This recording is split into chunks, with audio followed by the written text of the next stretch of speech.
हालात बताते हैं कि इस्लामाबाद में कत्ल होने वाली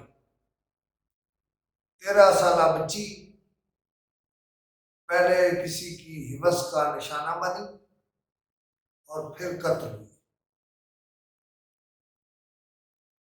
कत्ल की इस सारी वारदात और रेप की सारी वारदात एक फिक्रे में समोई जा सकती है कि मैं किसके हाथ पे अपना लहू तलाश करूं। इसके एक तरफ G11 के साथ मेहराबादी की नाजायज आबादी है, जहां हर रंग व नस्ल के लोग रहते हैं। जहां कत्ल हुआ वहां बाकायदा एक सड़क से फिर जैली सड़क जाती है और वहां गाड़ियों के इतने टायर लगे हुए हैं कि इसका मतलब यह है कि गाड़ियों के अंदर कुछ करने के लिए लोग वहां जाते थे। वहां पांव के भी बहुत निशानात हैं, औरतों के पांव के निशानात और मर्दों के पांव के निशानात। अमलन इसका यानी इस कत्ल का मेट्रो स्टेशन G11 से कोई ताल्लुक नहीं बनता, लेकिन दूसरी बात यह है कि उसी से इसका ताल्लुक बनता है। वहां कुछ लोग रहते हैं। सहाफत की जो क्राइम की टीम है, अरशद चौधरी की सरबराही में उसने वहां देखा तो मालूम हुआ कि कुछ लोग बाहर से भी वहां जाते रहते हैं। यानी वारदात करने वाला कंपनी कैपिटल कंपनी है कर्नल शकील साहब की, उसका गार्ड भी हो सकता है, और एक कंस्ट्रक्शन कंपनी जो सरकारी कंपनी है, एक तरह से यानी सरकारी कंपनी है, उसके लोग भी हो सकते हैं। और पुलिस जिन लोगों को वहां से लेकर गई है उनमें एक कैपिटल सिक्योरिटी कंपनी का गार्ड है और दो दूसरी कंस्ट्रक्शन कंपनी के लोग हैं। अच्छा, वहां जहां कत्ल हुआ है, जहां बात हुई है, वो एक बड़ी सड़क जो DC ऑफिस की तरफ जा रही है, उसके साइड पे जैली सड़क पे है, लेकिन वो जगह बहुत ही वीरान है। वहां आप रेप कर दें जबरन, वहां आप कत्ल कर दें, सिवाय उस कैपिटल सिक्योरिटी कंपनी के गार्ड्स और दूसरी कंपनी के गार्ड्स के अलावा कोई आपकी नहीं सुनता।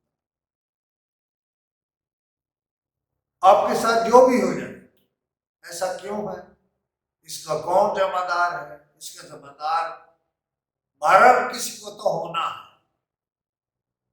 और उसे बचकर नहीं जाना चाहिए कि आपने इस्लामाबाद में वीरान में एक जगह किसी गलत इस्तेमाल के लिए क्यों छोड़ी। अब आ जाते हैं इस कत्ल की तरफ। उस बच्ची को जो भी वहां लेकर गया, वो जानता था कि यहाँ बगैर जगह को जाने कोई नहीं आता, लिहाजा उसने अपना जो काम भी किया होगा, ज्यादती की होगी, रेप किया होगा, कत्ल किया होगा, आराम से किया होगा। वहां कोई यानी मदाखलत नहीं हो सकती। सवाल इसमें एक ये भी है कि वो कत्ल किसने देखा या लाश किसने देखी। सवाल ये भी है कि उस सिक्योरिटी कंपनी की 3 शिफ्टें चलती हैं वहां, किस कंपनी की शिफ्ट में वो कत्ल हुआ। एक गार्ड ने बताया कि ये सुबह 4 बजे के करीब। लेकिन सवाल यह है, इस्लामाबाद जैसे शहर में ये गलतुल आम काम उस जगह पर क्या पहले भी होता था? और क्या ये कंपनियां मुस्तकिल ये काम कर रही हैं?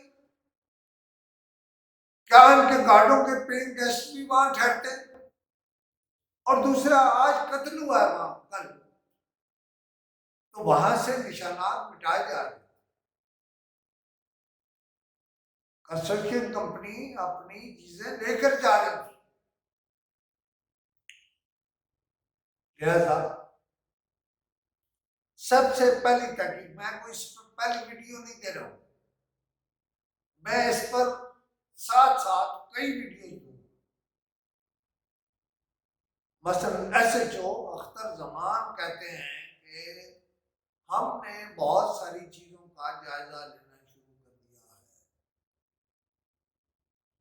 और जो तफ्तीशी है एक और साइड की पुलिस का,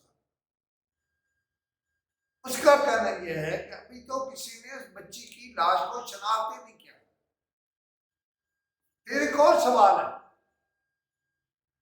नादरा में अगर उसका बेफार्म बना तो उसका कोई रिकॉर्ड ही नहीं है, पुलिस तलाश कर करके मर गई है। इसका मतलब ये है कि वहां भी कोई निगुना है। और फिर एक सवाल ये भी है कि क्या ये बच्ची उस मेहराबादी से आई है या शहर से कहीं से आई है? और सुबह 4 बजे ये कत्ल और ये रेप वही कर सकता है जो उस जगह से वाकिफ हो, कोई नया आदमी नहीं कर सकता। लिहाजा इतना बड़ा जुल्म इस्लामाबाद में हुआ। अब DC ऑफिस के सामने क्या सिक्योरिटी कैमरास मौजूद है? क्योंकि अगर मौजूद है तो वो जो जैली सड़क है उस पर जाते हुए मुलजिम या उसकी गाड़ी नजर आ जाएगी और वो बच्ची भी नजर आ जाएगी। लिहाजा इसको यहां नहीं छोड़ना चाहिए। मैं आपसे वादा करता हूं, मैं इस बच्ची के कत्ल के लिए आखिरी हद तक तकदो करूंगा, और इसमें कोई भी प्रेशर आ जाए मैं उसे बर्दाश्त करूंगा। इसमें प्रेशर आने का शक है, ये मैं जानता हूं, इसको मैं जानबूझ के नहीं खोल रहा। इसमें कुछ ऐसे नाम आएंगे कि कहा जाएगा, मुझे कहा जाएगा कि नहीं वो नाम ना लीजिए। बहरहाल अब आपसे अगली वीडियो में मुलाकात।